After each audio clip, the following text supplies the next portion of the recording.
مکے سے طوائف آئی، طوائف، سارا اس کا نام تھا، سارا گانے والی ناچنے والی، اور آگے مدینے پہنچ گئی، کہنے لگی فاقو مر گئی ہوں میری مدد کر، اللہ کے نبی سے کہہ رہی گانے والی ناچنے والی، فاقو مر گئی ہوں میری مدد کر۔ تو آپ نے کہا کلمہ پڑھتی ہو؟ آپ نے کہا کلمہ پڑھتی ہو؟ کہنے لگا نہیں پڑھتی، نہیں پڑھتی۔ کفر، ناچنے والی گانے والی، ٹھیک ہے، کلمہ پڑھتی ہو؟ کہا نہیں پڑھتی۔ تو آپ کہتے ہیں نو کنو پھاتے باہر کر دو، نہیں؟ تو آپ نے کہا میں اپنی خاندان والوں سے کہتا ہوں اس عورت کی مدد کرو، اپنے خاندان میں اپنے خاندان سے کہتا ہوں اس عورت کو بھر دو۔ یہ اپنا خاندان کیوں کہا؟ سب صحابہ سے کیوں نہیں کہا کہ کسی کے جی میں یہ نہ آئے کہ طوائف کی مدد کر رہے ہیں، لہذا اپنے خاندان سے کہا میرے گھر والے اس کی مدد کرو، اور اس کو بھر کے بھیجا۔ یہ میرے نبی کے اخلاق ہیں۔ اب کھانا کھا رہے ہیں، ایک مدینے کی طوائف گزری، اس نے نا آپ کا مذاق اڑانا چاہا، کہا بڑا نبی بنتا ہے کسی کو کھانے کا ہی نہیں پوچھتا۔ تو آپ نے کہا آ جاؤ، حالانکہ آپ کہتے ہیں ان 2 لتر مارو تو دفع کرو، یہ طوائف ہو کے کی گل کر رہی۔ 2007 میں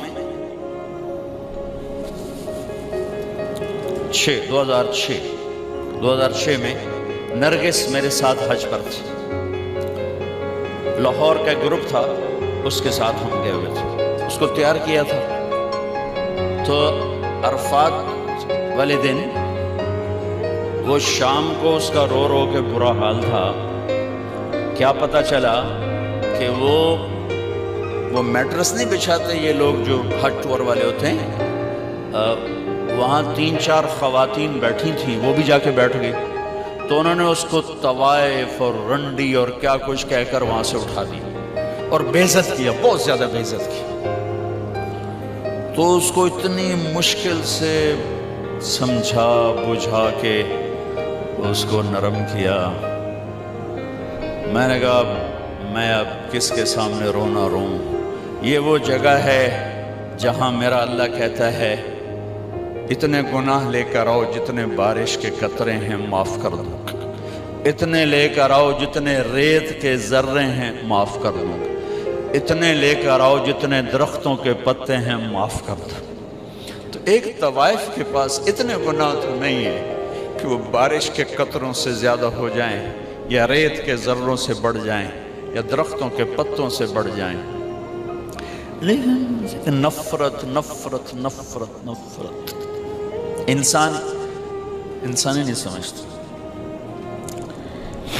ایک ہوتا ہے پیسے کا تکبر، وہ بھی بڑا خوفناک ہے، ایک ہوتا ہے نیکی کا تکبر، یہ پیسے سے زیادہ خوفناک ہے۔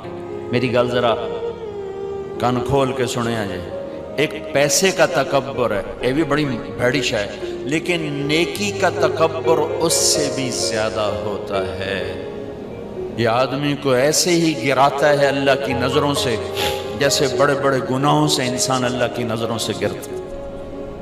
اس کا یہ میں نے آپ کو نمونہ دکھایا کہ اٹھ جا یہاں سے، طوائف ناچنے والی، وہ تو توبہ کرنے گئی تھی وہ، اور اس نے کی توبہ، گھر بیٹھ گئی۔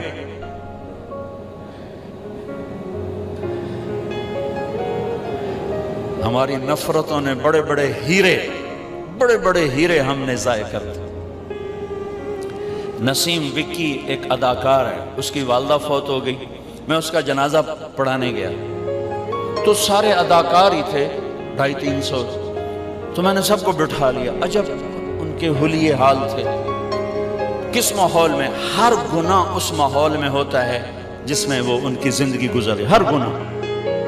میں نے ان سے کوئی 20-25 منٹ بات کی، میں نے اتنا کسی کو روتے نہیں دیکھا جتنا وہ نوجوان روئے، ہچکیوں۔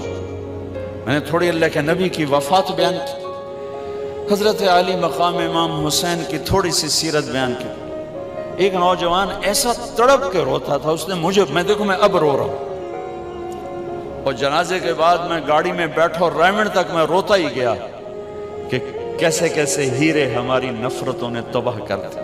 کنجر کنجر کنجر، رنڈی طوائف طوائف۔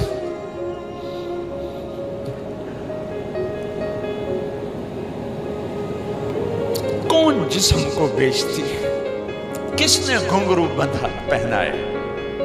کس نے اس کو جسم فروشی پہ مجبور کیا؟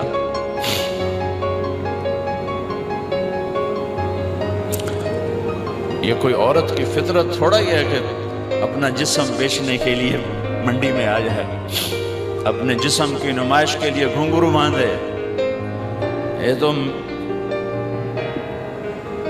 نچوانے والے میاں صاحب، سیٹھ صاحب، چودھری صاحب، سردار صاحب، ان کی کلغی سفید رہی، اس کے ماتھے پہ طوائف کا داغ لگا، موت بھی نہ دھو سکی۔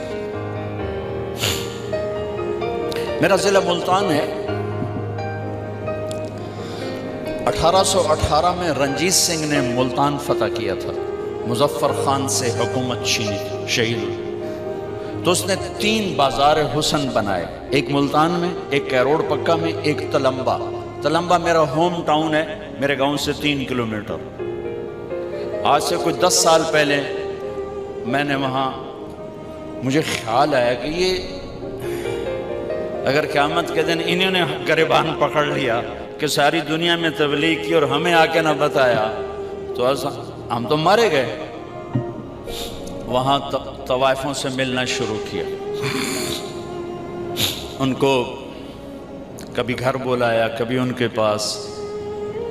جب پہلی دفعہ ان سے ملاقات ہوئی تو ہمارے ایک ساتھی نے کہا، بیٹیو ہم آپ پہ عزت کی چادر ڈالنے آئے ہیں۔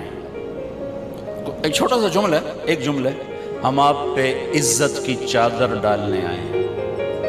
تو وہ ایسے روئیں جیسے کوئی دکھوں کا مارا روتا ہے، کہنے لگی یہاں تو کپڑے اتارنے آتے ہیں لوگ،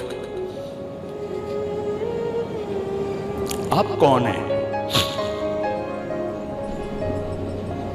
جو ہم پہ چادر ڈالنے آئے ہیں؟ یہاں تو لوگ کپڑے اتارنے آتے ہیں۔ کپڑے اتارنے والے اسی طرح میاں صاحب ہیں، ان کی عزت میں کوئی فرق نہیں آیا، وہ طوائف بن گئی۔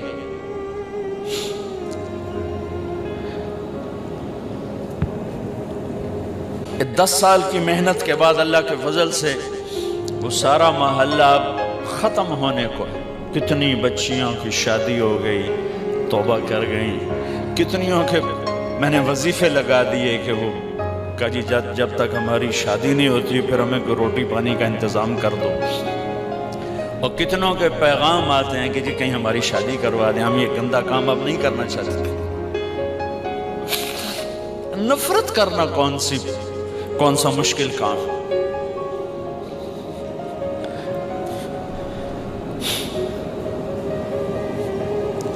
وہ طوائف کہنے لگی یہ کیسا نبی ہے جو کسی کو پوچھتا ہی نہیں۔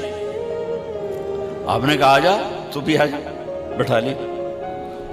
وہ تو آپ کو غصہ دلانا چاہتی تھی، کہنے لگی میں ایسے نہیں کھاؤں گی، جو تیرے منہ میں ہے وہ نکال کے مجھے کھلا۔ اور ہماری پنجابی کی مثال ہے، کبا سمجھتے ہیں؟ کبڑا، کبے نو لت لگی وہ سدھا ہو گیا، ان کے سے لت ماری وہ سدھا ہو گیا۔ اس نے تو اللہ کے نبی کا مذاق اڑایا، وہ اس کو سیدھا پڑ گیا۔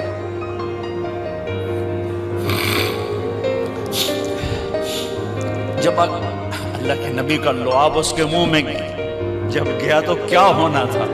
جو ہی آپ کے منہ کا نوالا اس کے منہ میں گیا، اس نے وہیں کلمہ پڑھ لیا، اور مدینے کی حیادار پاک دامن عورت بن گئی۔ میرے بھائی بہنوں، زندگی کی خوبصورتی حج سے نہیں ہوگی، نماز سے نہیں ہوگی، روزے سے نہیں ہوگی، ذکر و تلاوت سے نہیں ہوگی۔ ہاں، یہ ہماری فاؤنڈیشن ہے، ہماری بنیاد بنے گی۔ بنیاد کے بغیر عمارت نہیں بنتی۔ اگر زندگی کو خوبصورت بنانا ہے، اس میں حج بھی ایک عمل ہے، تو اپنے اخلاق خوب نبی والے اخلاق سیکھیں.